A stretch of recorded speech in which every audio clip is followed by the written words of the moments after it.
আমি শুনেছি আওয়ামী লীগের কোন এক নেতা, মানে প্রথম শ্রেণীর নেতাদের একজন বলে কি আওয়ামী লীগ এখন জনগণের কাছে মাপ চাইতে প্রস্তুত, কিন্তু মাপ তো তাদের নেত্রী চাইতেছে না।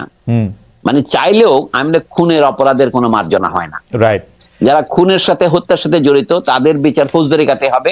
কিন্তু রাজনৈতিক ভাবে আমি মনে করি আওয়ামী লীগ তার বৈধতা, নৈতিক বৈধতা হারিয়েছে।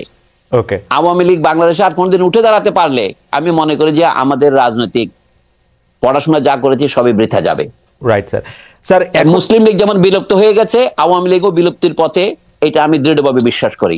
আওয়ামী লীগ তো ভিন্ন নামে আসবে, কিন্তু পুরনো আওয়ামী লীগ নিজে নিজেকে বিলুপ্ত করে নাই, বাকশাল করে। রাইট, তাকে আবার ফিরিয়ে দেওয়া হয়েছিল, তো সেইটা সে নিজেকে আবার দ্বিতীয় আত্মহত্যা করলো। আপনার মনে পড়ে, আমি বলি, আপনার মনে আছে শামসুর রহমানের প্রথম কবিতার বইয়ের নাম কি? প্রথম রৌদ্রকরটিতে প্রথম গান দ্বিতীয় মৃত্যুর আগে। রাইট, এই যে আওয়ামী লীগের দ্বিতীয় মৃত্যুর আগে এই প্রথম গান গেয়েছিলেন শেখ হাসিনা।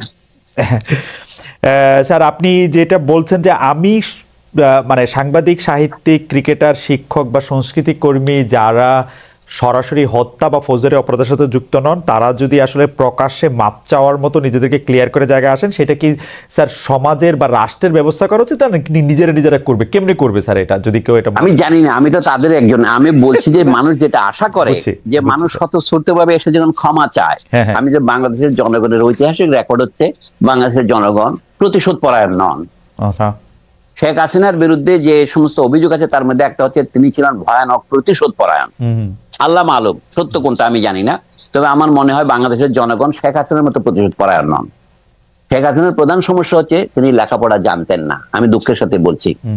মানে তিনি ছিলেন এটা প্রমাণ কি, তিনি খালেদা জিয়া ম্যাট্রিক পাশ করেছে কি করে নাই এই কথাটা এতবার বলতেন যে তিনি কিভাবে পরীক্ষা পাশ করেছেন সেই পরীক্ষা থেকে তাকে জিজ্ঞাসা করে নাই। মানে তিনি যেভাবে কথা বলতেন তাতে তার মধ্যে কোনো প্রজ্ঞা আছে এটা মনে হতো না। এটা অ্যাবসলিউটলি রাইট স্যার, কিন্তু তার আশেপাশে যারা ছিলেন বড় বড় সার্টিফিকেটধারী, কারো পিএইচডিও আছে, দুটো একটা দেড়টা, তারাও তো স্যার একই, মানে তাকেই মনে করতেন, মানে জানি না, মানে তাহলে ওইটা কেমনে হলো? তারা তো স্যার একটু পড়ালেখা জানতেন, শিক্ষক, সাংবাদিক, বুদ্ধিজীবী, এরা এখন বলে আচ্ছা ধরেন আমার তাদের কথা বাদ দে, আমার যে বন্ধুরা বলছেন বাংলাদেশে আমরা কি কারো প্রজা, আমাকে প্রজাতন্ত্র বলা হয় কেন?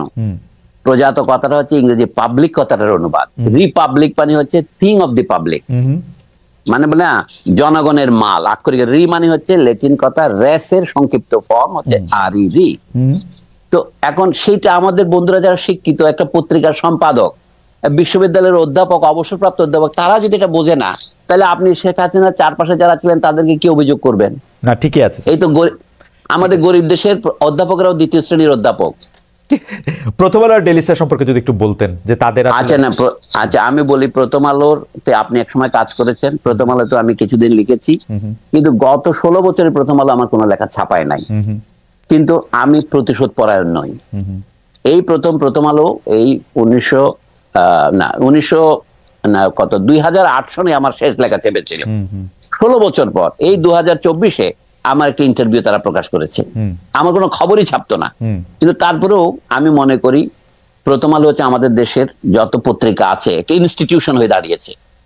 তার বিরুদ্ধে যারা আক্রমণ করছে এটা আমি সমর্থন করি না। তাকে আমরা সমালোচনা করবো, পত্রিকাকে পত্রিকা আকারে সমালোচনা করবো। সে যে সমস্ত ভুল করেছে সে তো নিজে আত্মসমর্পণ করে বলেছে সেগুলো। তারা গত সামরিক সরকারের সময় 2 নেত্রীকে সরে যেতেই হবে ইত্যাদি লিখেছিলেন, পরে তিনি তার ভুল উপলব্ধি করেছেন। এখনো তা প্রথম আলো একদম নিখাদ আমি এটা বলছি না, তার মধ্যে অনেক খাদ আছে, কিন্তু একটা পত্রিকাকে মানে আক্রমণ করার জন্য তার সামনে গিয়ে গরু জবাই করতে হবে, এটা আমার মনে হয় সঠিক পন্থা নয়। গরু জিনিসটার একটা ঐতিহাসিক প্রতীকী চরিত্র আছে উপমহাদেশে।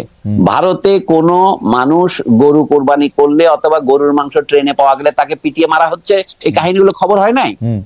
এই সাম্প্রদায়িকতা উস্কানি দেওয়ার মতো একটা প্রতীকী ঘটনা কেন আমরা ঢাকায় ঘটাবো? যারা এই পরামর্শ দিচ্ছেন তারা কি খুব বিবেচনা শক্তির পরিচয় দিচ্ছেন? কিন্তু ঢাকায় তো স্যার গরু জবাই করাটা সাম্প্রদায়িক উস্কানি না, কারণ আমরা এখানে নয়, সেটা নয়। অর্থাৎ প্রথম আলো এবং ডেইলি স্টার ভারতীয় দালাল। ডেইলি স্টারকে দিল্লি স্টার বলা যায়, সুতরাং ভারতীয় দালালদের বিরুদ্ধে গিয়ে আমি গরু জবাই করে তাতে প্রতীকী জিয়াফত করবো, শব্দগুলির মধ্যে তো একটা প্রতীকী তাৎপর্য আছে। এটা যারা প্ল্যান করেছেন তারা কিন্তু এটা ভেবে চিন্তাই করেছেন না। কিন্তু স্যার অনেকে আবার বলছেন যে প্রথম আলো সম্পাদক বা ডেইলি স্টার সম্পাদক, আপনি ঠিকই বলেছেন স্যার, 2008 সালের পর থেকে আপনার লেখা ছাপে না, আরো অনেকের লেখা ছাপে না, তাদের সাথে কোনো রকম মানে সেই প্রসঙ্গে স্যার না যায়, কিন্তু ঘটনা হচ্ছে যে প্রথম আলো বা ডেইলি স্টার এটিকে খুব উইটি হিসাবে নিতে পারতো কিনা, আরেকটা গরু দিতে পারতো কিনা যে এটিও জব করে না। আমার মনে হয় সে অতটা উইটের অবকাশ তাদের নাই। আমি আমার কথাটা বললাম একটা বোঝার জন্য, প্রথম আলোকে সাপোর্ট করার জন্য তার পক্ষে গিয়ে দাঁড়িয়ে একটা স্লোগান দেওয়ার মতো আমার মেজাজ নাই। কিন্তু একই সাথে আমি বলবো কি, যেহেতু আমার সাথে প্রথম আলো ভালো ব্যবহার করেনি, লেখক হিসেবে আমাকে সমাজ থেকে একেবারে প্রথম আলো মুছে দিতে চেয়েছিল। যদি আপনাদের এই টিভি টক শো আর এই ইউটিউব না হতো, আমি হয়তো বাংলাদেশের থেকে চলে যেতাম, মানসিকভাবে চলে গেছিলাম। তবু আমি মনে করি যে এই প্রতিশোধাত্মক ব্যবহার সঠিক নয়। আমাদের দেখতে হবে আমাদের জাতীয় কল্যাণ। প্রথম আলোতে আমি বহুদিন দেখেছি, আমি শুধু সেই কৃতজ্ঞতার জন্য বলছি না, প্রথম আলোর মতো একটি ভালো পত্রিকা করেই আপনি প্রথম আলো জবাব দিতে পারেন।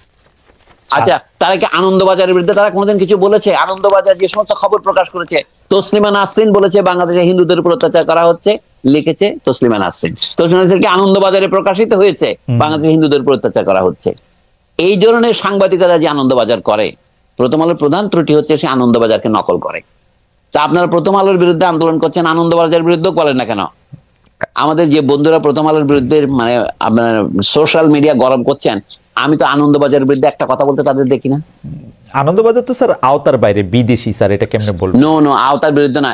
নিউ ইয়র্ক টাইমসও আওতার বাইরে নয়। এটা বলে এখন, তখন বলে আপনি গ্লোবালাইজেশন।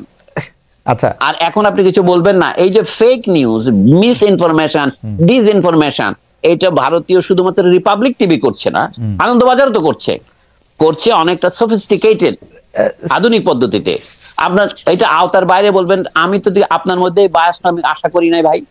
না স্যার, আমি প্রশ্নটা অন্যভাবে করতে চাই স্যার। আমি রিপাবলিক টিভির কথা যখন আপনি বললেন, রিপাবলিক টিভিতে যখনই যা কিছু প্রচারিত হয় এটা দেখেই বোঝা যায় এটা এক্সাজারেটেড।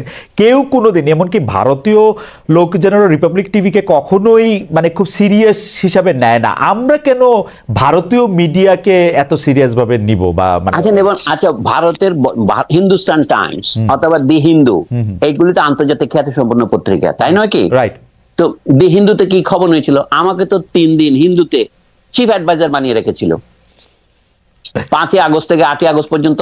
ডক্টর মোহাম্মদ ইউনূস শপথ নেওয়ার আগে পর্যন্ত আমি 3 দিন তো মানে হিন্দুর চোখে চিফ অ্যাডভাইজার ছিল। এই তার মানে বোঝা যাচ্ছে কি নিউজের ভিত্তি কত দুর্বল। কোন রকমের খবর না নিয়ে তারা খবর ছেপে দেয়। যেহেতু হিন্দুতে ছেপেছে, সারা ভারতের বিভিন্ন পত্রিকা অন্যান্য হিন্দি ভাষায়, অহমিয়া ভাষায়, উড়িয়া ভাষায় ছাপা